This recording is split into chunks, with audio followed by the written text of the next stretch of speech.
എം.ആർ. Ajith കുമാറിനെതിരായ vigilance അന്വേഷണ ചുമതല Thiruvananthapuram special investigation 1 ടീമിന് SP ജോൺ കുട്ടി അന്വേഷണം നടത്തും. വിജിലൻസ് DGP യോഗേഷ് ഗുപ്തക്കാണ് മേൽനോട്ട ചുമതല.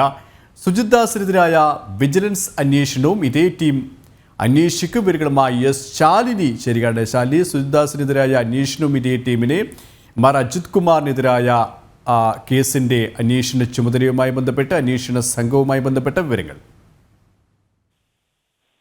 സുരേഷ് സൂചിപ്പിച്ചതുപോലെ തന്നെയാണ് വിവാദങ്ങൾ, വിമർശനങ്ങൾ, ഒടുവിൽ മുന്നണിക്കുള്ളിൽ നിന്ന് തന്നെ CPIയുടെ ശക്തമായ പ്രതിഷേധം. ഇതിനൊടുവിലാണ് ഇപ്പോൾ ഔദ്യോഗികമായി എം.ആർ. അജിത് കുമാർ, ADGP എം.ആർ. അജിത് കുമാറിനെതിരായ ഒരു അന്വേഷണത്തിന് സർക്കാർ തലത്തിൽ തീരുമാനമായത്. വിജിലൻസ് അന്വേഷണത്തിന് ഔദ്യോഗികമായി ഉത്തരവായെങ്കിലും ഇന്നാണ് ഇപ്പോൾ ആ ടീം അംഗങ്ങൾ ആരൊക്കെയാണ്, അല്ലെങ്കിൽ ആരായിരിക്കും ഈ അന്വേഷണം നടത്തുക എന്നുള്ള കാര്യത്തിൽ സർക്കാർ തലത്തിൽ ഒരു വ്യക്തത വരുന്നത്. അന്വേഷണ ചുമതല തിരുവനന്തപുരം സ്പെഷ്യൽ ഇൻവെസ്റ്റിഗേഷൻ ടീം 1 നൽകിയിട്ടുള്ളത്. ഒപ്പം തന്നെ SP ജോൺ കുട്ടി ആയിരിക്കും ADGP എം.ആർ. അജിത് കുമാറിനെതിരായിട്ടുള്ള വിജിലൻസ് അന്വേഷണത്തിന് നേതൃത്വം നൽകുകയും ചെയ്യുക. മേൽനോട്ട ചുമതല വഹിക്കുന്നത് വിജിലൻസ് DGP യോഗേഷ് ഗുപ്തയാണ്. സുജിത് ദാസിനെതിരായി, മുൻ മലപ്പുറം SP കൂടിയായ സുജിത് ദാസിനെതിരായി വിജിലൻസ് അന്വേഷണം നടക്കുന്നുണ്ട്. ഈ വിജിലൻസ് അന്വേഷണം നടത്തുക ഇതേ സംഘമാണ് എന്നുള്ളതാണ് നമ്മൾ മനസ്സിലാക്കുന്നത്.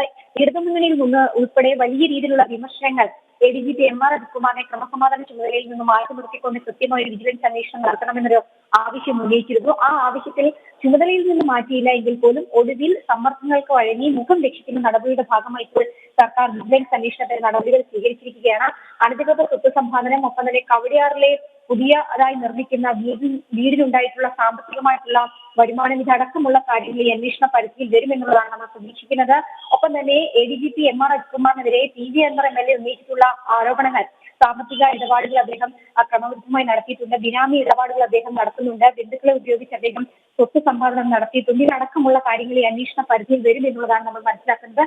സമാനമായി തന്നെ മുൻ SP കൂടിയായിട്ടുള്ള മലപ്പുറത്തെ മുൻ SP സുജിത് ദാസിനെതിരെയും ഈ കാര്യങ്ങൾ അന്വേഷിക്കും എന്നുള്ളത് നമ്മൾ മനസ്സിലാക്കുന്നുണ്ട്. എന്തായാലും ഒരു MLA, ഭരണകക്ഷി MLA കൂടി ഉന്നയിച്ചിട്ടുള്ള ചില ആരോപണങ്ങൾ, ആ ആരോപണങ്ങളിൽ ഒരു വ്യക്തത വരുത്തുക കൂടിയാണ് ഈ അന്വേഷണം കൊണ്ട് സർക്കാർ ഉദ്ദേശിക്കുന്നത്. എന്തായാലും അന്വേഷണം ഇനി ഏത് തലത്തിൽ മുന്നോട്ട് നീങ്ങുമെന്നുള്ളതാണ് അറിയേണ്ടത്. പ്രത്യേകിച്ച് മുൻപ് സമാനമായി DGPയുടെ നേതൃത്വത്തിൽ നടക്കുന്ന അന്വേഷണം പാതി വഴിയിൽ സൈലന്റായി പോകുന്ന ഒരു സാഹചര്യമുണ്ട്. ആ ഘട്ടത്തിൽ ഈ അന്വേഷണവും അത്തരത്തിൽ തന്നെയായിരിക്കും, അതോ ഏതെങ്കിലും തരത്തിലുള്ള നടപടികൾ എം.ആർ. അജിത് കുമാറിനെതിരെ ഉണ്ടാകുമോ എന്നുള്ളതാണ് രാഷ്ട്രീയ കേരളം ഉറ്റുനോക്കുന്നത്. ഒപ്പം തന്നെ വിജിലൻസ് അന്വേഷണം അടക്കം പ്രഖ്യാപിച്ച സാഹചര്യത്തിൽ ക്രമസമാധാന ചുമതലയിൽ നിന്ന് ADGP എം.ആർ. അജിത് കുമാറിനെ മാറ്റി നിർത്തേണ്ടതായിട്ടുണ്ട്. പക്ഷെ അത്തരത്തിലൊരു തീരുമാനം സർക്കാർ തലത്തിൽ നിലവിലെടുത്തിട്ടില്ല എന്നുള്ളതാണ് നമ്മൾ മനസ്സിലാക്കുന്നത്. സുരേഷ്, ശാലിനിയാണ് വിവരങ്ങൾ നൽകിയത്.